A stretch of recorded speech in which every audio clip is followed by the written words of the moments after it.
일어나라, 일어나라.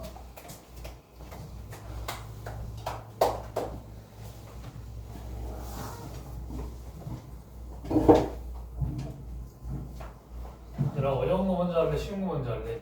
쉬운 거?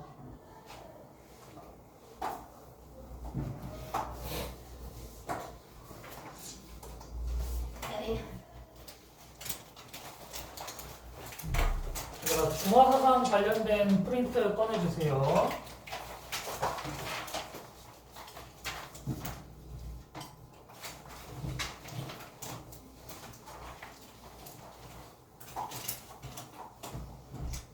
비문학 문제 풀 때 내가 항상 얘기하는 말이 있어요. 뭐게 그것도 맞지만 제일 중요한 거. 더 중요한 거. 더 중요한 거.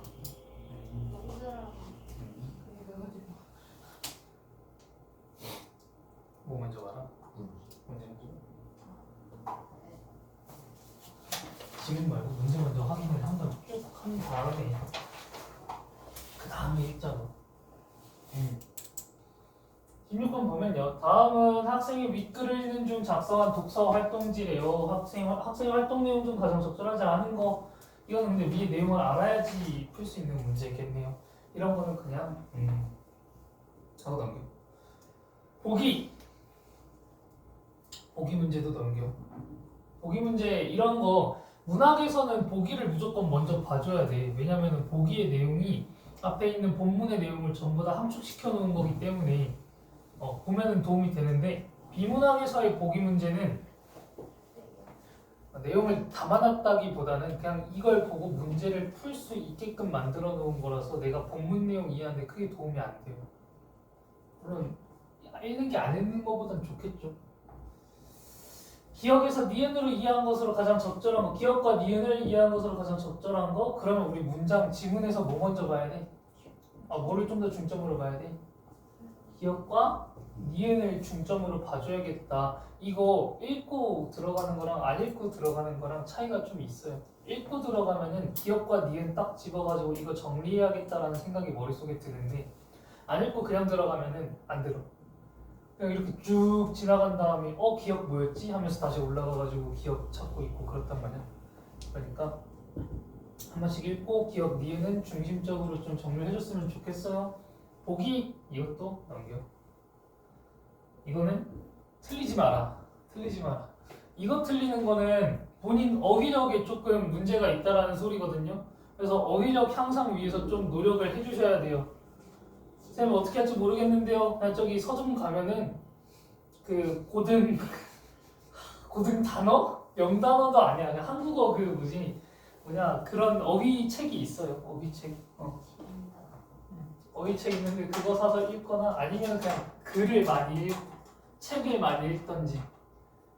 그래서 모르는 단어 생기면 그때그때 찾아보고. 알겠죠? 알겠니? 알겠어요? 알겠냐고?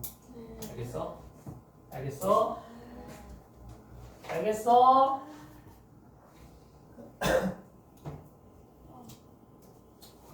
자, 그러면 우리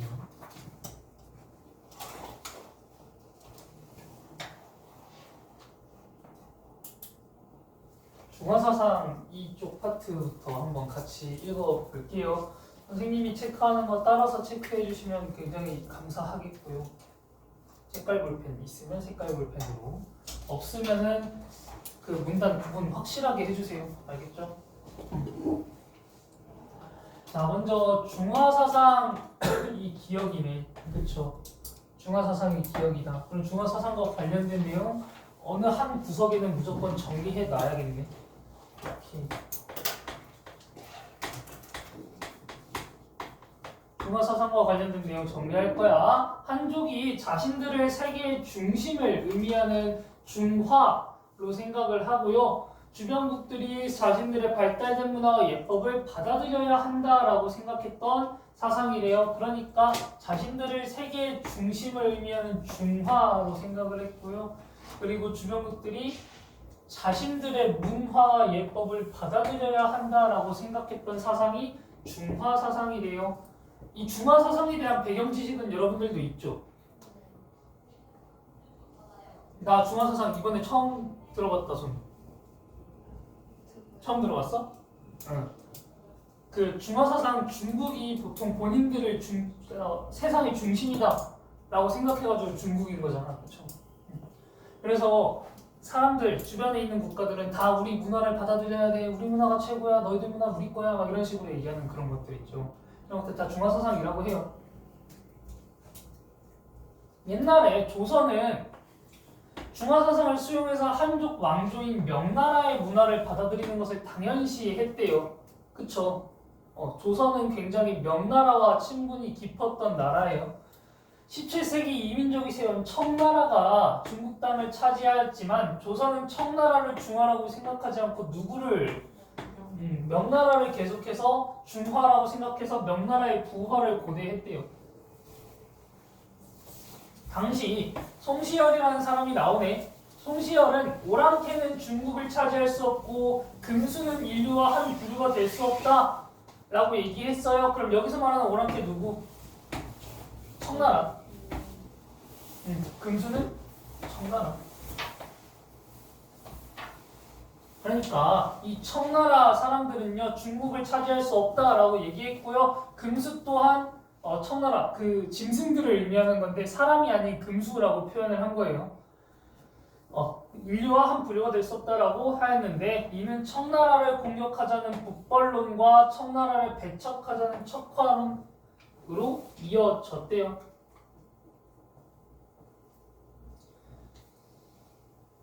넘어갈게요. 18세기 청나라가 정치적 안정을 이루고 조선이 북벌을 통해 명나라를 회복하기가 어렵게 되자 조선의 유학자들 사이에서는 조선이 중화의 계승자라는 인식이 보편화되었대요. 그러니까 이제 세상의 중심은 누구다? 조선이다라는 그런 생각이 인식이 보편화되었대. 아하. 중화 사상의 원래 그 나라는 어디였어? 명나라였는데 지금 누가 이어받았어? 조선이 이어받았다라고 생각했대요. 청나라가 아니라. 이때 청나라가 가진 발달된 문물을 도입하자는 누구? 북학파. 이때 당시에 북학파가 있었고요. 다음 그중 홍대용이라는 사람은요 청나라의 발달된 문물은 오랑캐인 청나라가 만든 것이 아니라 청나라가 중국 땅을 차지하면서 가지게 된 누구의 문물이다? 한족의 문물이다. 청나라의 발달된 문물은 한족의 문물이다 라고 보았대요. 북학파인 홍대용. 용은 지금 청나라의 문물이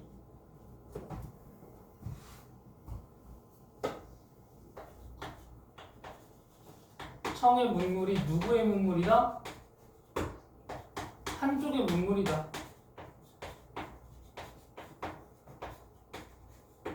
라고 얘기를 했대. 이런 생각은 청나라와 청나라의 문물을 구별한 거래요. 청나라 따로, 그 나라의 문물 따로. 왜? 그 나라의 문물은 누구의 문물이니까? 한족의 문물이니까. 청나라의 문물을 구별했다. 이거 이퀄 한족 문물을 의미하는 거다. 한족 문물을 의미하는 거다. 그가 저술한 을병연행록이라는 책이 있대요. 여기에서도 이러한 의견이 발견이 되었대. 이를 통해 이때까지도 그는 조선이 중화의 계승자다라는 이런 인식과 중화 사상에서 벗어나지 못했음을 알 수가 있대요. 그러니까 북학파 홍대용이 이런 책을 저술할 때까지만 해도요. 조선이 중화의 계승자다라는 인식 그리고 중화 사상에서 벗어나지 못했대요. 하지만 청나라 여행을 계기로 그곳에서 만난 학자들과 교류를 이어가며 선진 문물과 새로운 학문을 탐구한 결과 사상적 전환을 이루었대요. 그래서 이를 바탕으로 뭐를 저술했다? 의산문답을 저술했대. 아하, 그럼 이 사람이요 처음에는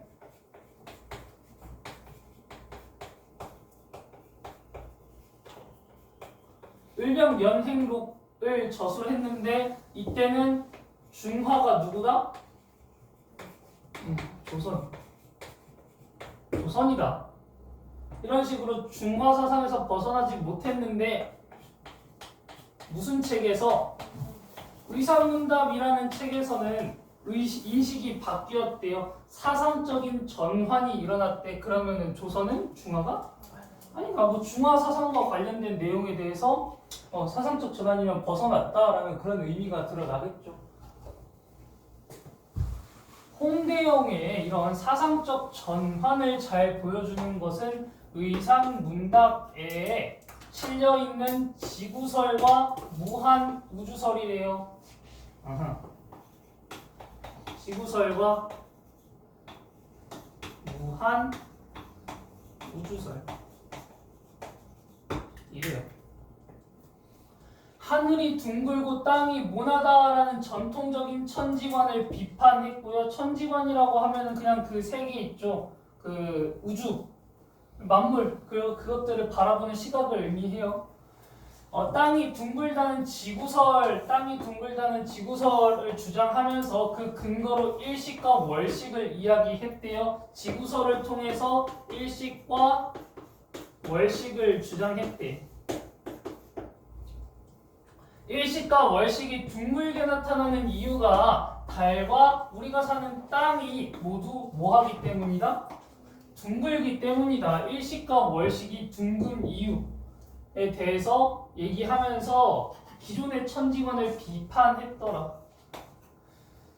우리가 사는 땅이 둥글기 때문에 상하나 동서남북은 정해져 있지 않고요. 개개인이 서 있는 곳이 각각의 기준이 될 수 있다라고 주장했대요. 그럼 주장한 거 한 번 더 봅시다. 우리가 사는 땅이 둥글다. 주장 1번.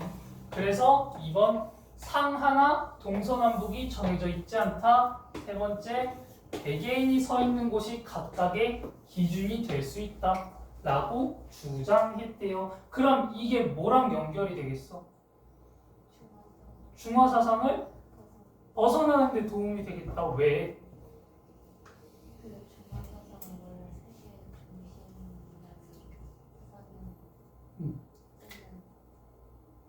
개인이 서 있는 데가 기준이니까. 맞아요. 딱 이렇게 설명하시면 돼요. 원래 땅이 모나다라고 얘기했으면은 이 네모난 땅이요, 어느 한 공간에는 중심이 있을 거라고, 그쵸? 근데 이게 누구다라고 생각했던 거야? 중국은 자신들이 이 네모난 땅의 중심에 있을 것이다라고 생각을 했대요. 생각을 했대. 그래서 중화 사상이라고 불렸는데 지금 둥글게 나타난다라는 거는 결국에 우리가 사는 세상이 둥글다라는 거니까 내가 여기에 서 있으면은 나를 중심으로 그냥 상하, 좌우, 동서남북이 갈라지고 있고, 내가 여기에 서 있으면 여기 기준으로 여기가 상, 여기가 하, 동, 서 이런 식으로 바뀌게 된다고요. 그래서 개개인이 서 있는 곳이 각각 기준이 될 수 있다라고 주장했기 때문에 세상의 중심은 없다라고 생각할 수 있었겠죠. 또한 그는 하늘은 무한하여 형체를 알 수 없고요. 지구와 같은 땅이 몇 개가 되는지 알 수 없다는 뭐를 주장했대? 무한우주설을 주장했대요. 무한우주설, 하늘은 무한하며 지구와 같은 땅이 몇 개가 되는지 알 수 없더라. 우주는 무한한 존재다 라고 생각했던 게 무한우주설이래요. 그래서 이런 지구설과 무한우주설은 세상의 중심과 주변을 구별하려는 중화사상과는 다른 생각이래요. 세상의 중심과 주변을 구별하려는 중화사상과 다른 생각이다. 다른 내용 전개되고 있죠. 홍대용은 하늘에서 우리가 사는 세상을 본다면 이 땅이 무한한 우주에 비해 티끌만큼도 안 되며 안과 밖을 구별하거나 중심과 주변을 나눌 수가 없다라고 보았대요.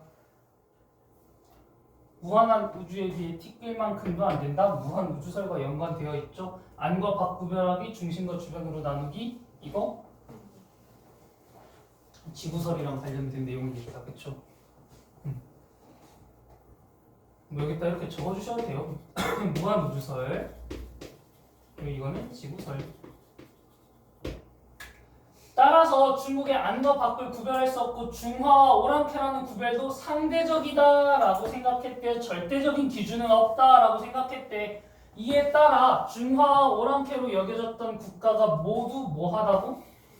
동등하며 사람들이 각자 제 나라와 제 문화를 기준으로 살아가는 것이 당연하다라고 생각했대. 각자 제 나라와 제 문화를 기준으로 살아가는 것이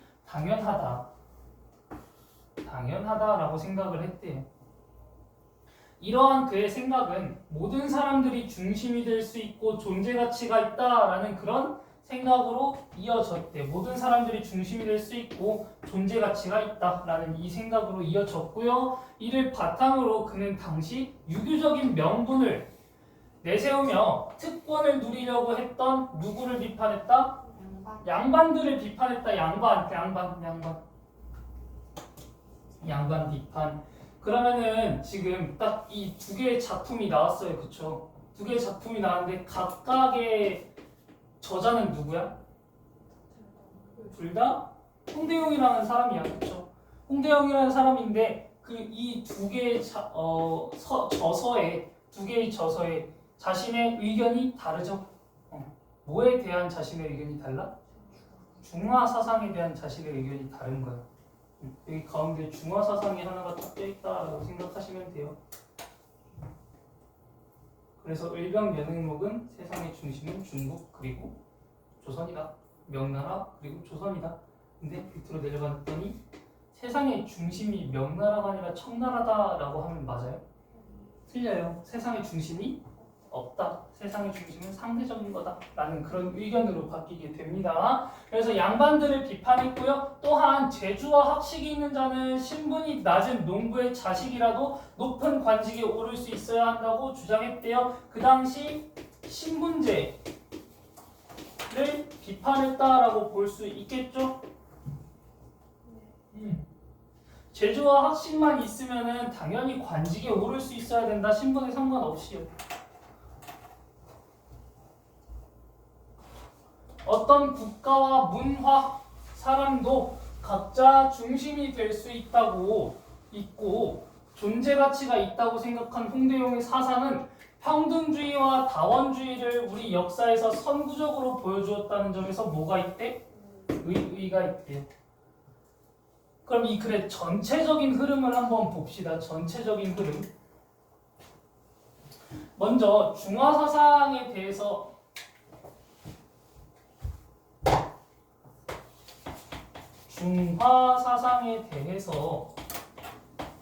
설명이 있었어요. 정의가 있었고요. 그리고 누구를 중심으로? 홍대용이라는 사람, 얘는 뭔데? 북학파죠. 북학파 홍대용이라는 사람을 중심으로 두 가지 상반된 의견을 제시합니다. 상반된 의견 제시. 그리고 맨 마지막에 이 홍대용의 생각을 고쳐먹고 나서 이러한 의견, 그 홍대용의 이러한 사상이 어디에 영향을 주었다, 그리고 평등주의와 다원주의를 선구적으로 보여주었다라는 그런 의의를 담고 내용이 종료가 되고 있다 라고 볼 수 있겠죠.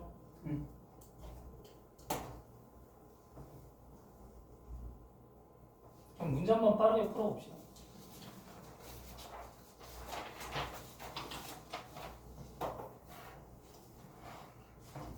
그래서 독서 활동지인데 학생의 활동으로 학교 활동 내용으로 적절하지 않은 걸 골라보세.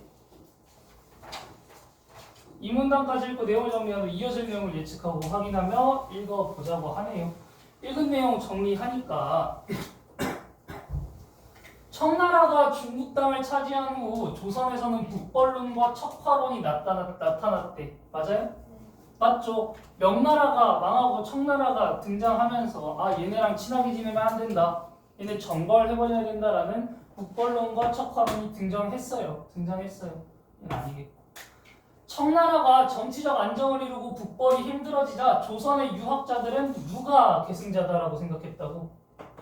조선이 중화의 계승자라고 생각했다고.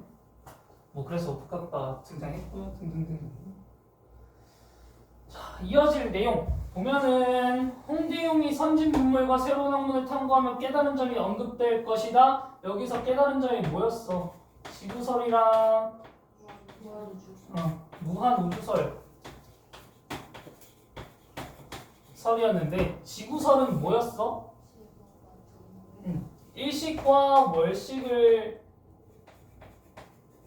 중심으로 지구는 둥글다 라는 그런 의견이었는데 지금 여기 뭐를 깨달았대? 하늘이 둥글다라는 걸 깨달았대요. 하늘이랑 관련이 있어? 없어요. 맞죠? 의사문답 내용 이거였지. 지구설, 무한우주설. 그리고 뭐 그걸 통해서 뭐 상대적인 기준이 있을 것이다라는 걸 깨달았고요. 홍대용이 아닌 다른 북학파 학자들의 사상이 언급될 것이다. 언급되지 않았다. 라고 볼 수 있겠다. 홍대용밖에 안 나왔어요. 그래서 정답 3번. 다음 17번 보면은 보기 봅시다. 적절하지 않은 거 고르는 거네. 갑, 천지 사이의 생물 가운데 오직 사람만이 귀하대. 동물과 초목은 지혜가 없고 깨달음도 없으며 오륜도 모른다. 그러니까 사람은 동물보다 귀하고 초목은 동물보다 천하다. 누구 중심적인 사상이야? 인간 중심적인 사상이고. 아까 그 청나라를 금수라고 칭한 그 스탠스랑 비슷하게 보이죠? 오류는 사람의 예의입니다. 무리지어 다니고 소리를 내어 새끼를 불러 먹이는 것은 동물의 예의입니다. 그리고 떨기로 나서 무성해지는 것은 초목의 예의입니다. 사람의 관점을 기준으로 하면 사람이 귀하고 사물이 천하지만 사물의 관점을 기준으로 하면 사물이 귀하고 사람이 천한 것입니다. 하늘에서 보면 사람과 사물은 똑같습니다. 평등주의 드러나고요. 상대주의도 드러나죠. 상대적인 관점에서 봐야 한다. 이런 것들. 그러니까 사람의 예의는 사람한테만 적용시키고 초목의 예의는 초목한테만 적용시키고 그래서 그걸 상대적으로 적용시켜야 한다라는 게 을의 관점입니다. 그럼 이걸 통해서 한번 같이 알아보면은 1번 갑은 귀한 대상과 천한 대상을 나누어 생각한다는 점에서 송시요?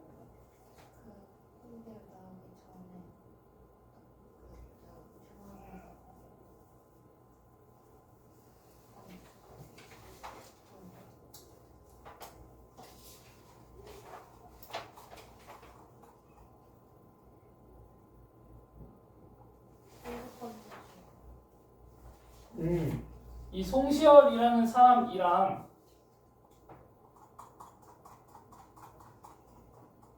의견이 똑같대요. 송시열은 그러면은 중화 사상이 있어야 한다, 없어야 한다?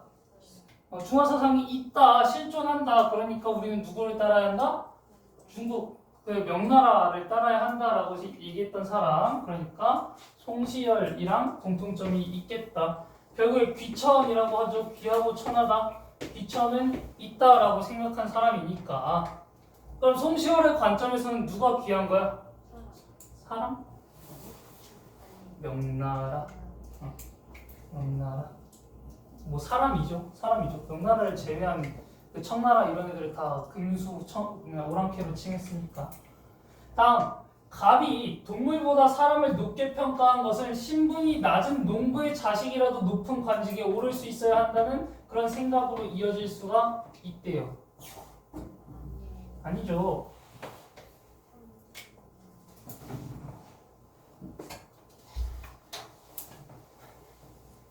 이거 뭔가 이상하네.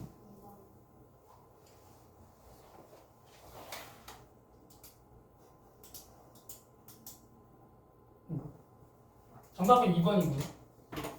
3번. 을이 동물과 초목이 각자의 예의가 있다라고 생각한 것은 세상 사람들이 자기 나라와 자기 문화를 기준으로 살아가는 것이 당연하다라는 생각과 연결될 수가 있겠더라. 그러니까 결국에 상대적인 거다라고 생각하는 그 내용과 연결이 되겠죠. 을이 사물의 관점을 기준으로 하면 사물이 귀하다라고 한 것은 모든 사람이 존재 가치가 있다라는 그런 생각 결국에 상대적인 거다라는 그런 생각과 연결이 되겠다. 평등하다라는 그런 생각이요. 을이 하늘에서 보면 사람과 사물이 똑같다, 평등하다라고 한 것은 우리가 사는 이 땅에서 중심과 주변을 나눌 수가 없다. 그쵸? 중심과 주변을 나눌 수가 없다. 상대적인 거고 평등한 것이다 라는 이런 홍대용의 생각과 일맥상통한다가 무슨 뜻이야? 똑같다. 의미가 통한다 라는 의미예요. 의미가 통한다. 정답 몇 번? 2번이라고 볼 수 있겠다.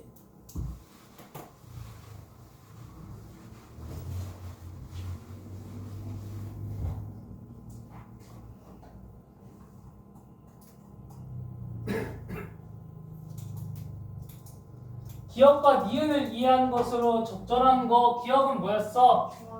중화사상이었어. 니은은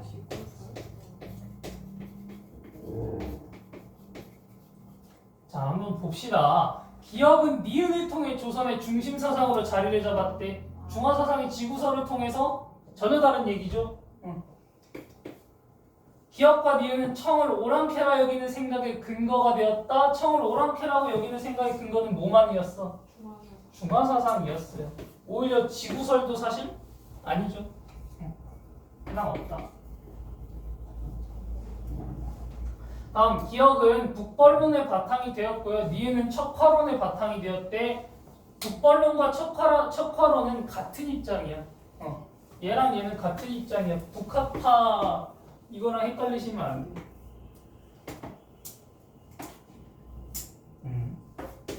다음 4번 니은은 홍대용이 기억에서 벗어났음을 보여주는 학설이래. 지구설은요 중화사상에서 벗어날 수 있게 도움을 준 학문이라고 볼 수 있겠죠. 정답 4번. 5번 니은은 조선의 유학자들이 가지고 있던 기억을 홍대용이 발전시킨 거래. 중화사상과 지구설은 완전히 다른 개념이다. 반대의 개념이다. 상반된 개념이다 라고 보시면 되기 때문에 발전시켰다는 옳지 않다.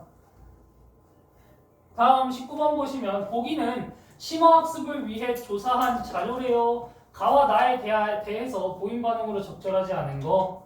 홍대용의 을병연행록과 밑에 의산문답이죠. 자, 우리 이거 안 읽어도 내용 유추할 수 있어요. 어떻게? 이 관점 그냥 그대로 가지고 오면 되겠지.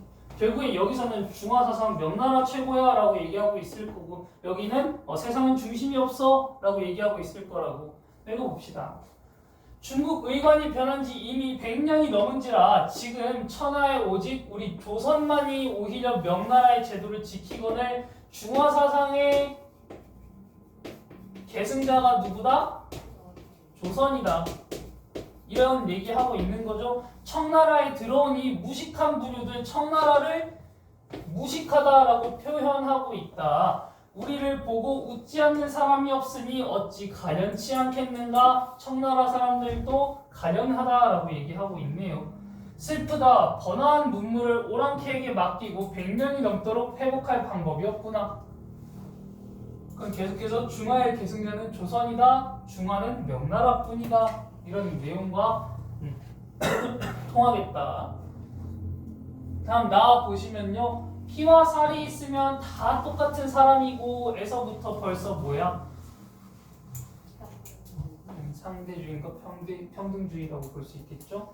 강토를 지키고 있으면 다 동등하대요. 다 똑같고 동등하대. 공자는 주나라 사람이므로 그것은 춘추에서 주나라 안과 밖을 구분한 것은 당연하대요. 그러니까 공자가 안과 밖을 구분한 게 결국에 공자가 누구 나라 사람이라서 주나라 사람이니까 당연하대요. 공자의 입장에서는 안과 밖을 나눌 수가 있다. 그가 바다를 건너 주나라 밖에 살았더라면 주나라 밖에서 도를 일으켰을 것이고 그곳을 기준으로 생각하는 춘추가 나왔을 것이다. 그냥 우연하게 공자가 주나라에서 태어났을 뿐이다.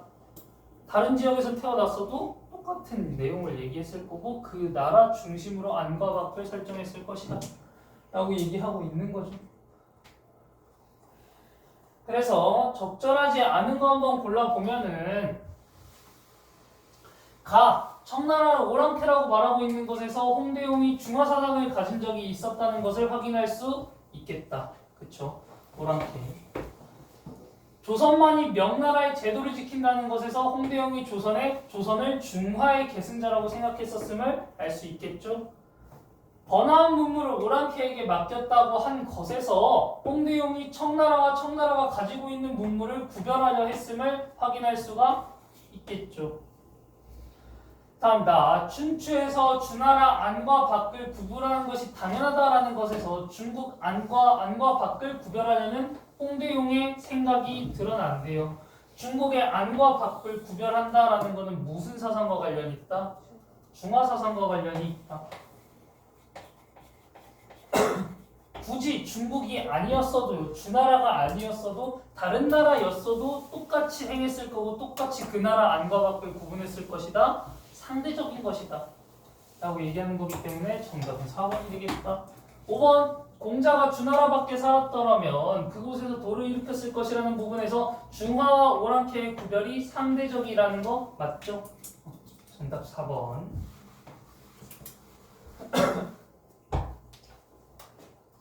자, 20번 A와 의미가 가장 유사한 거 한번 A 봅시다.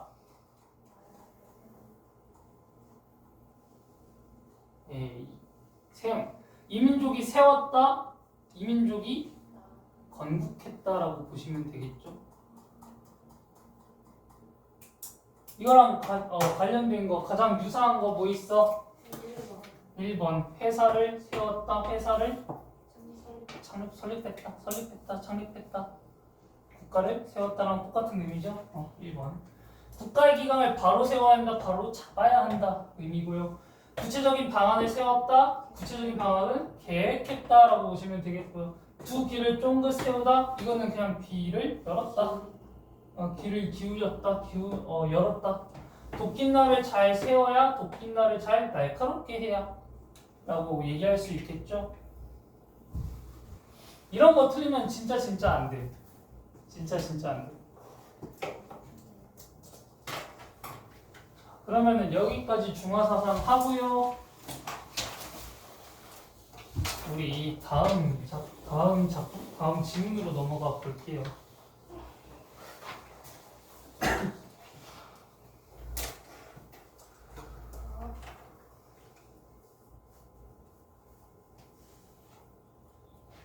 이 지문 재밌어.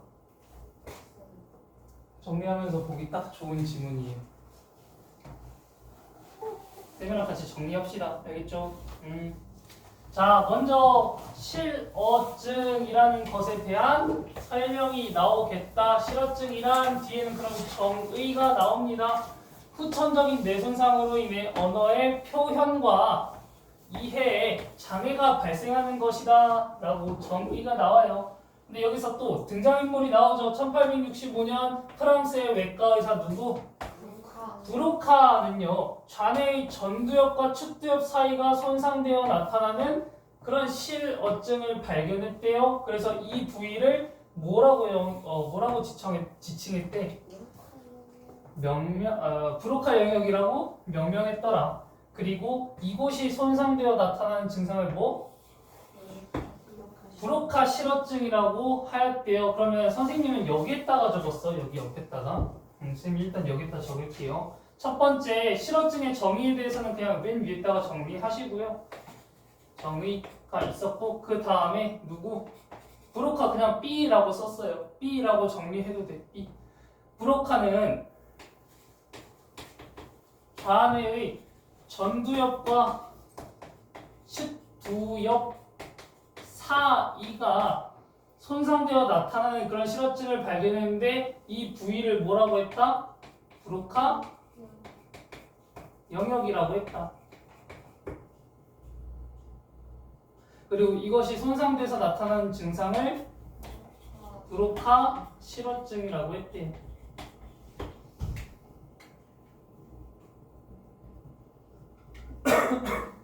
실제로 문제 풀 때는 이렇게 옆에다가 읽고 정리하는 게 아니라 읽으면서 정리해야 돼. 알겠죠? 이게 동시에 일어나야 되는 과정이야. 다음 이후에 1874년 누구? 베르니케라는 사람은요. 좌뇌의 부정력 아래가 손상이 되어 나타나는 또 다른 실어증을 발견했고요. 그는 이 부위를 뭐라고 지칭했대? 베르니케 영역이라고 지칭했고요. 그 다음에 베르니케 실어증이라고 했대요. 아하, 베르니케는 그냥 B2로 쓸게요. 그래서 얘는 어느 부분이야? 좌뇌의 부정력 아래 부분에 손상이 일어났어야 됐고요. 그 다음에 이 부분과 이 영역을 베르니케 영역이라고 했더라.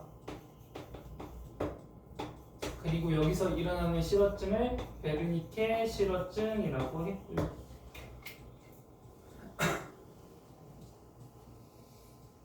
지금 같이 안 봤는데 항상 혼자 문제 풀 때는 문제 먼저 보세요. 지문 말고. 문제 먼저 한번 쭉 읽고 지문 들어와야 돼. 이와 같은 실어증 환자들의 뇌 손상 부위와 증상을 연구하는 과정에서 뇌 손상의 부위와 증상을 연구하는 과정에서 인간의 언어 처리 과정에 대한 관심이 대두되면서요. 그와 관련된 이론이 발전해 왔대. 대두된다, 등장한다라는 의미예요. 그러니까 결국에 이러한 것들을 바탕으로 뭐 언어 처리 과정에 대한 관심이 대두가 돼버렸대요. 그러면 이제 그 밑에 무슨 내용이 나오겠어? 언어 처리 과정에 대한 내용이 나올 것이라고. 왜? 위에 언어 처리 과정에 대한 관심이 생겼다, 관심이 등장했다라고 얘기를 했으니까요. 줄게요. 그래서 최근 언어 처리 과정에 대한 이론은 뇌 여러 영역들에 결합하여 언어를 처리한다는 무슨 이론? 결합주의 이론이 지배적이래요. 그러니까 뇌 여러 부분이 있을 거 아니야. 그 부분들 아까 영역 있었잖아. 영역들이 결합해서 언어를 처리한다. 모두가 함께 언어를 처리하려고 한다라는 결합주의 이론이 지배적이래. 최초의 결합주의 이론은 누구? 베르니케가 주장한 무슨 모형? 베르니케 모형이래요. 베르니케 모형. 베르니케 모형이 뭔지 한번 봅시다. 그는 베르니케 영역과 브로카 영역 간의 긴밀한 정보 교류에 의해서 언어가 처리된다라는 그런 이론을 발표했대요. 그러니까 B 모형에는 뭐랑 뭐가 있어야 돼? 베르니케 영역이랑 브로카 영역이 같이 있어야 돼. 1885년 리시트하임이라는 사람은요, 베르니케 모형에 뭐를 추가했대? 개념 중심부를 추가해서 베르니케 영역, 브로카 영역, 개념 중심부가 결합하여 언어가 처리가 된다는 리시트하임 모형을 제시했대요. 리시트하임은 그냥 이렇게 쓸게요. 리시트하임 모형은요, 베르니케 영역, 브로카 영역, 그리고 개념 중심부가 결합해서 언어가 처리가 된다라는 거네.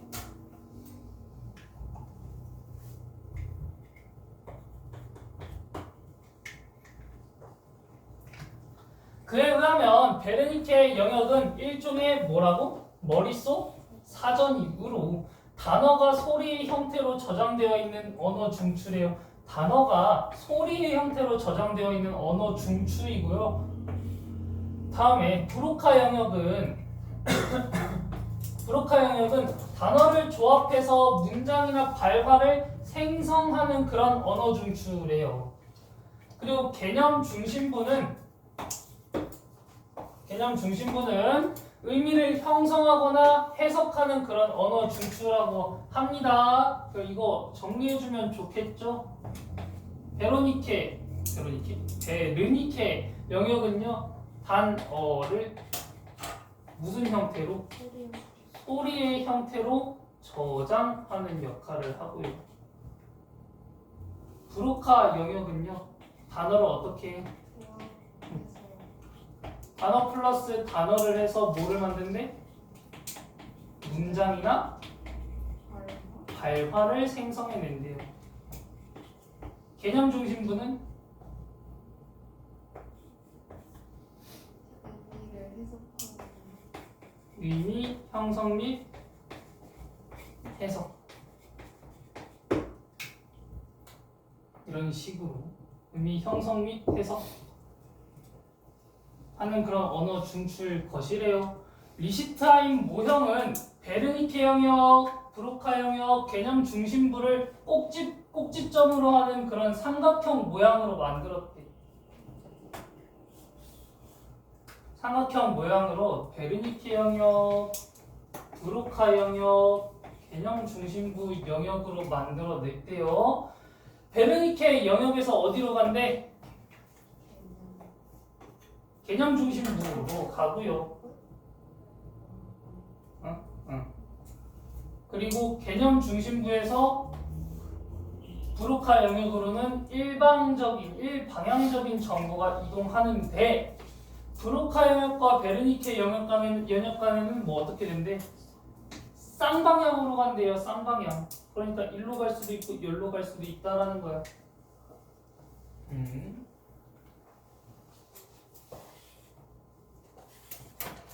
일방향과 쌍방향 초점 맞춰 주시고요.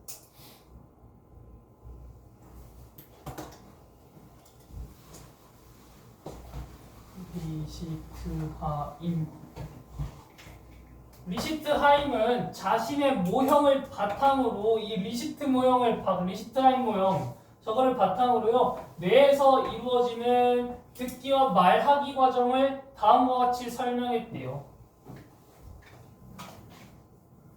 우선 듣기 과정의 경우 베르니케 영역에서 개념 중심부의 순서로 이루어진대요. 베르니케에서 개념 중심부 순서로 이루어진대. 즉 귀로 들어온 청각 자극이 베르니케 영역으로 송부되면 전송된다라는 의미죠. 송부되면 베르니케 영역은 자신이 저장하고 있는 단어 중에서 청각 자극과 일치하는 단어를 찾아 개념 중심부로 송부한대요. 그리고 개념 중심부는 이를 받아서 뭐 한다고? 해석한대. 그러니까 처음에 귀에서 베르니케 영역으로 청각 자극이 들어오면 베르니케 영역은 아까 저장의 기능을 한다 그랬잖아요. 그쵸? 저장한 단어들과 청각 자극과 일치하는 그런 단어들을 골라내겠다고. 그리고 그걸 어디에다가 보내? 개념 중심부로 보내는 거야. 이러한 과정으로 듣기가 이루어지는데요. 이제는 말하기 과정이래. 말하기 과정은 개념 중심부에서 브로카 영역으로 갔다가 베르니케 영역으로 갔다가 다시 브로카 영역으로 가겠대. 밑에 적어야겠다.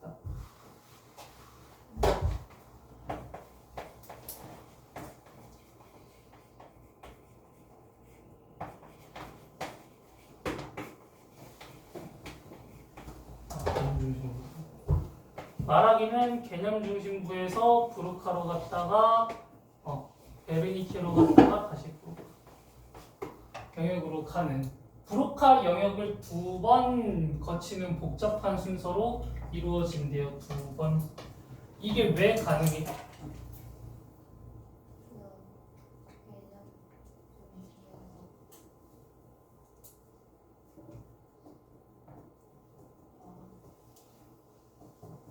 왜 가능한데 이게?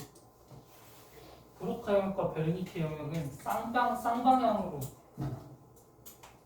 전달해서 그래. 전송 송부해서 그래. 송부할 수 있어서 9번 거치는 복잡한 순서. 이거의 이유는 베르니케와 브로카 영역이 쌍방향으로 움직일 수 있기 때문에.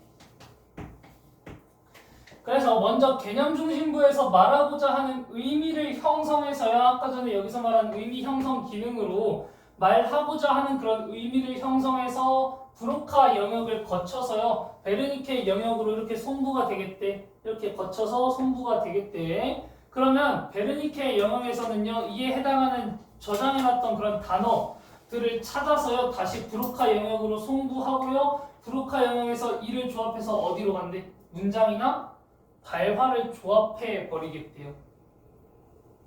그럼 지금 여기에서 얘기했던 내용들 전부 다 하나씩 쓰이고 있는 거 보이죠? 응. 여기까지 이해 안 되는 사람? 이해 다 돼요? 응. 복잡한 순서 이렇게 그래서 공부하고 만든다는 것이다. 그런데